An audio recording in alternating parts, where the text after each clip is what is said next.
السلام علیکم ورحمۃ اللہ وبرکاتہ۔ مدینے کی گلیوں سے محبت۔ مولانا ظفر احمد عثمانی ایسے دور میں ہندوستان سے حج کرنے کے لیے حجاز مقدس گئے تھے جب لوگ بحری جہازوں میں سفر کر کے حج کا فریضہ ادا کرنے جاتے تھے۔ واپسی پر انہوں نے یہ واقعہ قلم بند کیا۔ انہوں نے فرمایا ہے کہ میں ساری عمر کسی محفل میں ایسا لاجواب نہیں ہوا سوائے ایک موقع پر جب ہم حج کرنے کے دوران مدینہ طیبہ گئے تو اس وقت مسجد نبوی سے ملحقہ اپنا خیمہ لگایا اور وہاں رہائش رکھی اور ادھر سے ہی مسجد نبوی میں آ جاتے۔ چونکہ شدید گرمیوں کا موسم تھا، جب ہم تمام حاجی اکٹھے ہو کر شام کا کھانا کھاتے تو اس وقت وہاں سے گرم موسم کی وجہ سے تربوز خرید لیتے اور کھانے کے بعد اسے کھاتے اور اس کے چھلکے باہر پھینک دیتے۔ اس دوران ہم نے کیا دیکھا کہ ایک 7-8 سالہ بچہ آتا اور چھلکوں کے ڈھیر میں سے چھلکے اٹھاتا، جو ہلکی سرخی مائل گری رہ جاتی اسے کریت کریت کر کھا لیتا۔ جب یہ معمول 2 روز تک دیکھا تو میں نے پیار سے اس بچے سے پوچھ لیا کہ بیٹے تم ایسے کیوں کرتے ہو؟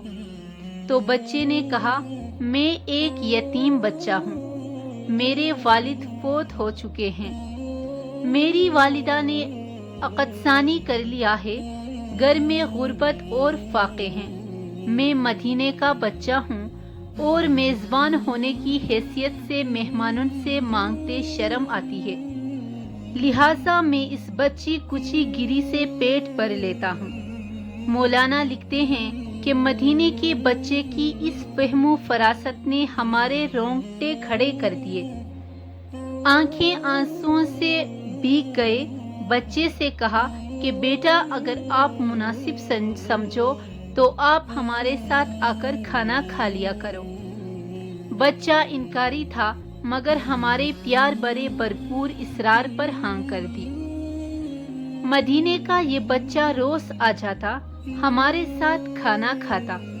آہستہ آہستہ شناسائی بڑھتی گئی، بچے سے انسو محبت پروان چڑھا تو میں نے بچے کو پیشکش کر دی کہ بیٹا آپ میرے ساتھ ہندوستان آ جاؤ، میں وہاں آپ کو درس میں رکھ کر پڑھاؤں گا، کالج اور یونیورسٹی کی سطح تک آپ کی تعلیم کا بندوبست کروں گا۔ تو بچے نے کہا کہ میں اپنی والدہ سے بات کر کے آپ کو آگاہ کروں گا۔ جب ہماری واپسی کا وقت آیا تو وہ بچہ اپنی والدہ سے اجازت لے کر سامان باندھ کر آ گیا۔ ہماری بڑی خوشی ہوئی، بچے کو ساتھ لیا۔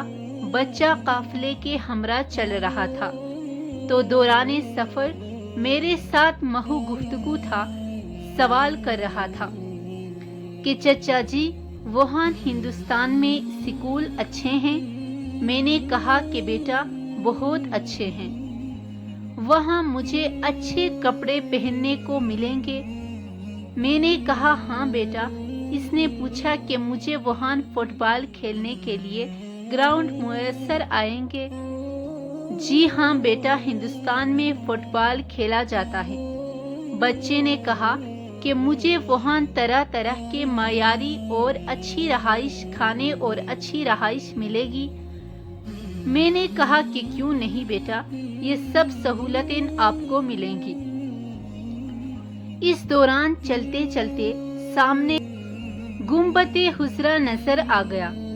بچے کی نظر پڑی تو سوال کر دیا کہ چچا جی یہ سامنے والا گنبد بھی وہاں ملے گا؟ میرے پاؤں سے زمین نکل گئی۔ بچے کے اس سوال نے مجھے لاجواب کر دیا اور میں نے تڑپ کر کہا کہ بیٹا اگر یہ گنبد وہاں مل جاتا تو مجھے یہاں آنے کی کیا ضرورت تھی؟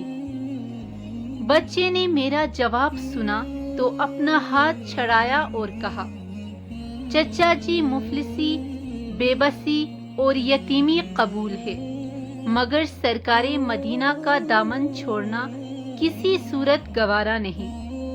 میں مدینے کو نہیں چھوڑ سکتا۔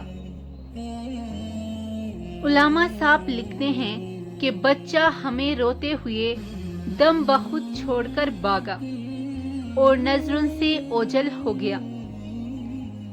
علامہ صاحب باقی مانندہ زندگی یہ واقعہ لوگوں کو سنا سنا کر روتے رہے صلی اللہ علیہ وآلہ وسلم۔